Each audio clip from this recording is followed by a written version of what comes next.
Bonjour et bienvenue à cette présentation sur les bonnes pratiques en matière de prévention et contrôle des infections lors des soins de base et d'hygiène. Cela vous est présenté par la Prévention et contrôle des infections et des pratiques professionnelles de la DSI du CIS de Laval. Le but de cette présentation est d'uniformiser les bonnes pratiques lors de la gestion et la manipulation des liquides biologiques excrétants afin d'offrir des soins et un environnement sécuritaire pour les usagers et le personnel. Les objectifs sont d'augmenter les connaissances sur les bonnes pratiques en PCI et sensibiliser les intervenants sur les risques reliés à leurs pratiques sur les unités de soins.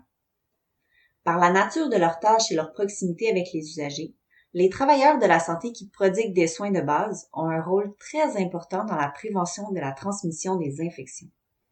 Ils doivent connaître les bonnes pratiques en matière de PCI, car les différents micro-organismes pouvant causer des infections ou résister aux antibiotiques peuvent être présents dans les liquides biologiques tels que l'urine, les selles, les liquides des drains et des plaies, ainsi que dans les autres liquides corporels. Les matières fécales constituent un réservoir important d'une multitude de bactéries. La gastro-entérite virale, par exemple, se transmet facilement par les selles et les vomissements. Un travailleur de la santé peut, sans s'en rendre compte, transporter les micro-organismes d'un usager à l'autre avec ses mains ou avec un objet contaminé. Cela se nomme la transmission par contact. L'application des bonnes pratiques en PCI permet d'éviter la transmission de micro-organismes d'un usager à l'autre, en plus de protéger le travailleur et l'usager. Cela contribue directement à limiter les éclosions de bactéries résistantes à des antibiotiques et à des virus dans un milieu de soins. Nous voulons éviter les éclosions car elles peuvent augmenter le temps de séjour des usagers à l'hôpital et mettre à risque la santé physique et mentale des usagers. Elles peuvent aussi créer une augmentation des tâches pour toute l'équipe soignante. Par exemple, elles peuvent augmenter le nombre de chambres en précaution additionnelle, la quantité de sacs de lingerie souillés à changer et la fréquence de nettoyage par le service d'hygiène-salubrité. Dans certains cas, elles peuvent aussi augmenter la fréquence de changement de culottes et de literie, ainsi que du nettoyage des selles ou vomissements non contenus. Les pratiques de base. Avant de faire un soin ou une tâche auprès d'un usager, il faut appliquer les pratiques de base. Ces pratiques sont requises en tout temps, avant et pendant une interaction avec un usager ou son environnement, et ce, peu importe l'usager. Les pratiques de base sont primordiales pour prévenir les infections. Elles doivent faire partie de nos habitudes lors de notre routine de soins. Dans cette formation, nous allons aborder l'hygiène des mains, l'évaluation du risque et l'identification de l'équipement de protection individuelle nécessaire avant d'accomplir une tâche. L'hygiène des mains. Tout d'abord, nous ne pouvons pas parler de pratiques de base sans aborder le sujet de l'hygiène des mains. L'hygiène des mains est la mesure la plus importante pour prévenir la propagation des infections. Il est important de se rappeler de faire l'hygiène des mains à ces 4 moments clés, soit avant de toucher à un usager ou à son environnement, avant une interaction aseptique comme l'installation d'une sonde, après un contact avec des liquides organiques et après un contact avec l'usager et son environnement. Rappelons-nous l'importance d'offrir un moyen ou de l'assistance à un usager pour qu'il puisse effectuer l'hygiène des mains, particulièrement avant les repas et après être allé aux toilettes. L'évaluation du risque. Avant d'effectuer une tâche, il faut évaluer son risque. Pour ce faire, il faut se poser la question. Au cours de la tâche ou du soin que je m'apprête à faire, est-ce que je suis à risque d'être en contact avec des liquides biologiques comme des selles, de l'urine, des vomissements, des sécrétions ou autres? Si la réponse est oui, alors il faut se poser la question. Quelle partie de mon corps est à risque d'être en contact avec les liquides biologiques? Cela va permettre d'identifier quels équipements de protection individuelle seront minimalement nécessaires lors de l'exécution de la tâche. Par exemple, lors d'un changement de culotte, les mains sont à risque d'être en contact avec de l'urine ou des selles. Alors, il faudra porter des gants pour protéger les mains.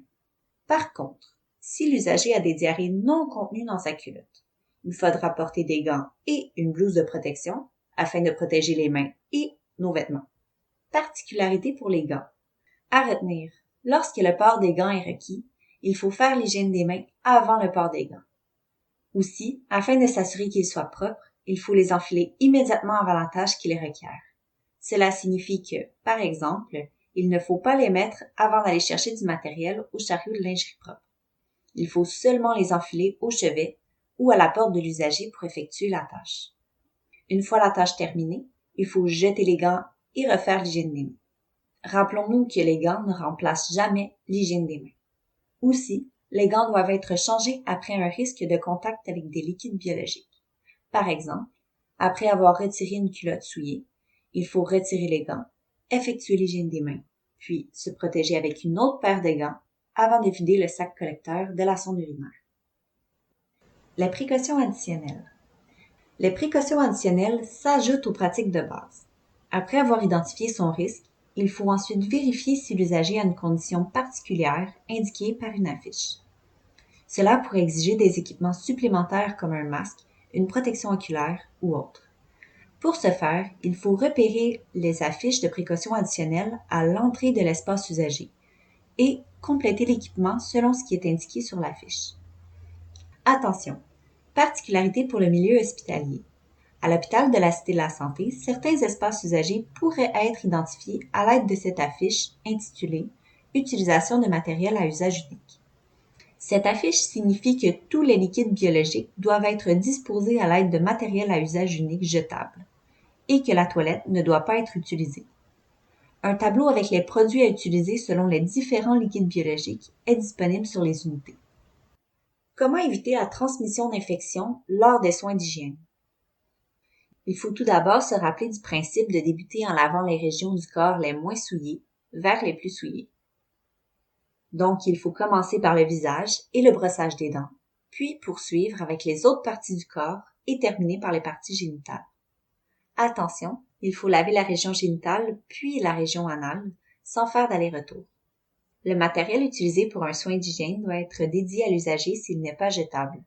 Par la suite, lors des soins d'hygiène et des changements de culottes, il est recommandé d'avoir un chariot le plus près possible de l'endroit où le soin est fait. Cela permet de disposer la lingerie souillée et la culotte directement dans le chariot et ainsi éviter de contaminer l'environnement. Lorsque la literie est très souillée, il faut retirer les matières solides et les jeter dans la toilette.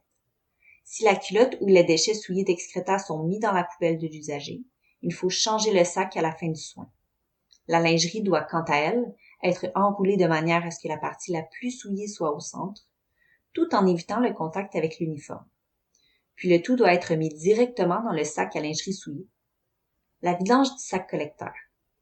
Lors de la vidange du sac collecteur, il faut utiliser un contenant dédié à l'usager et il est nécessaire de porter des gants. Il faut éviter de toucher ou de contaminer le tube de vidange. Après, on peut vider le contenu dans la toilette, doucement, le siège levé, en évitant les éclaboussures. Par la suite, le contenant doit être nettoyé avec une lingette désinfectante avant d'être rangé. Le déversement des liquides biologiques. Si les liquides biologiques se déversent sur le sol, il faut limiter l'étendue des dégâts en déposant du papier à main ou une serviette sur le liquide et ramasser le tout. Afin de désinfecter toutes les surfaces, il faut aviser l'employé de l'hygiène salubrité de votre unité ou contacter l'équipe d'hygiène salubrité pour l'équipe de soir et de nuit. En cas de déversement de médicaments dangereux ou de liquides biologiques contaminés par des médicaments dangereux, incluant les agents cytotoxiques, il faut se référer à la procédure de déversement accidentel de médicaments dangereux du 6 de Laval. La manipulation des sacs de lingerie souillés. Un sac doit être remplacé lorsqu'il est rempli aux 3/4. Il est important de l'attacher fermement et d'entrer les cordons à l'intérieur du sac. La lingerie souillée doit être manipulée avec des gants en évitant tout contact avec la peau et les vêtements. Le sac doit être doublé seulement s'il y a présence d'un écoulement de liquide biologique. Le double sac n'est pas requis pour les usagers en précaution additionnelle. Il est important de mettre le sac directement dans le chariot dédié à cet effet et l'acheminer au site de dépôt ou dans la chute à linge.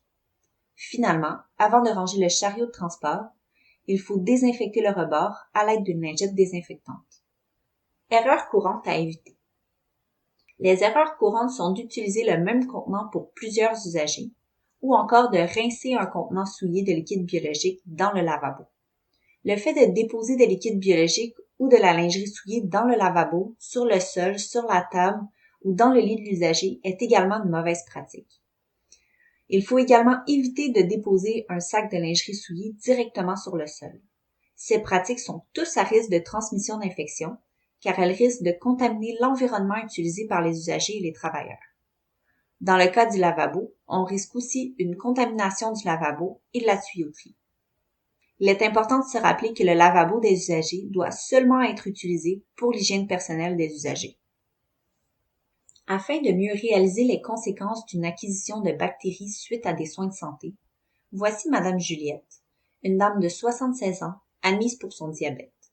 Après une semaine d'hospitalisation, elle est découverte porteuse dans ses selles d'entérobactéries productrices de carbapénémase, des bactéries résistantes à de nombreux antibiotiques. Elle avait un dépistage à l'admission qui était négatif. Elle a donc acquis ces bactéries lors de son séjour à l'hôpital. Suite à la découverte de ces bactéries, Madame Juliette a été transférée en chambre privée et des précautions additionnelles ont été mises en place. Ces précautions ont réduit le nombre de personnes qui entrent dans sa chambre car ils doivent porter un équipement de protection. Cette situation lui fait ressentir différentes émotions comme un sentiment d'exclusion sociale, de la solitude, de la colère, de la tristesse, de la honte. Une crainte de transmettre ces bactéries à ses proches et à sa famille est également présente. Le fait d'être restreinte à sa chambre entraînera aussi une diminution de son niveau d'activité physique car elle ne marche plus seule dans le corridor.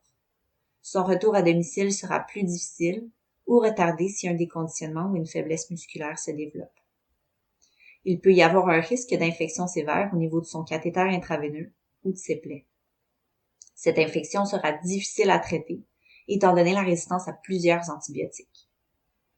S'il y a un traitement possible, il sera plus dispendieux et plus difficile à obtenir.